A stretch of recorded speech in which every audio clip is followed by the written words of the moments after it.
No, so the Ooh. way it happened for me really quickly too with the show was I'd seen season one and I'd seen two of the first shows of season two.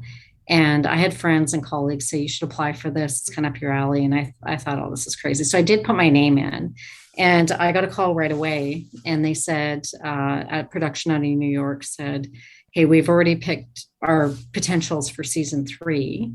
So like they're flying to New York next week. So it's already too late for that. But would you want to do season four? And at that point, they did know it was going to be a couples. And I said, absolutely not. The only person I could think of that would go as a couple with me would be my husband. And there was no way both of us would leave our children. And my husband had no interest in doing this. So I told them that flat out. I said, no, I'm sorry. I can't. So I guess I'm kind of out. And they said, okay, just wait a minute. And they called me back that day and they said, we'll fit you in. So you're flying to New York next week. Yikes. And it was bizarre. I had to phone my husband and say, okay, there's a bit of change of course. I'm flying to New York next Remember week, that maybe. thing we kind of talked about? Yeah, totally. Right. And it happened so quickly because my husband knew I put a submission in, but we kind of thought nothing was going to happen right away. And then, within a day or two, it had changed to get ready, you're flying to New York and bring your knife that you usually use. And so I went to New York, and I'm not sure if the other contestants have explained this, but it's a whole week of testing. Even to get an ECG, psychological testing, field testing, where they want to see what you can do in the woods with very limited items. And I came back from that after that week, and I said to my husband, I'm not getting picked. Like these people, some of these people that are there out of the 20 were amazing. And Greg Evans was one of them. He blew me away. The things that he could make in the bush were like a domino, crazy trigger trap system that would go on forever. But really a genius bushcrafter.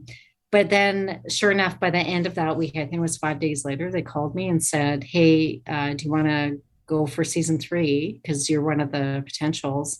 And if so, you're leaving in 3 weeks. And it just blew my mind because I was already of the mindset that, I'm not as good of a bushcrafter. And I always try to underestimate my skills. So, this is a huge learning experience personally on so many levels about, underestimating yourself and then actually being put in that position and just trying to make the best of what you can do. But, often people will say to, well, if I did that show, I would gain 100 pounds. But when you have 3 weeks to get ready and you're trying to get your 10 best gear items, I worked until the day before I left.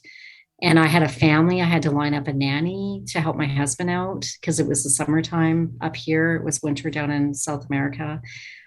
So it was very stressful. And I managed to gain 7 or 8 pounds in 3 weeks, but it was hard for me. My body naturally wasn't used to that. So that was leading up to my season of season three.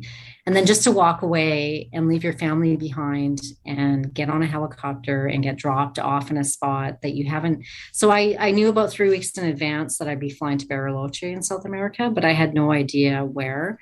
We landed in Bariloche and someone picked us up and took our cell phones and drove us for hours. So you can kind of orientate yourself by the sun, but you have no idea where you're going and you don't have a map. Like, man, I sure And hope that then, production company was legit because this is getting scary. right?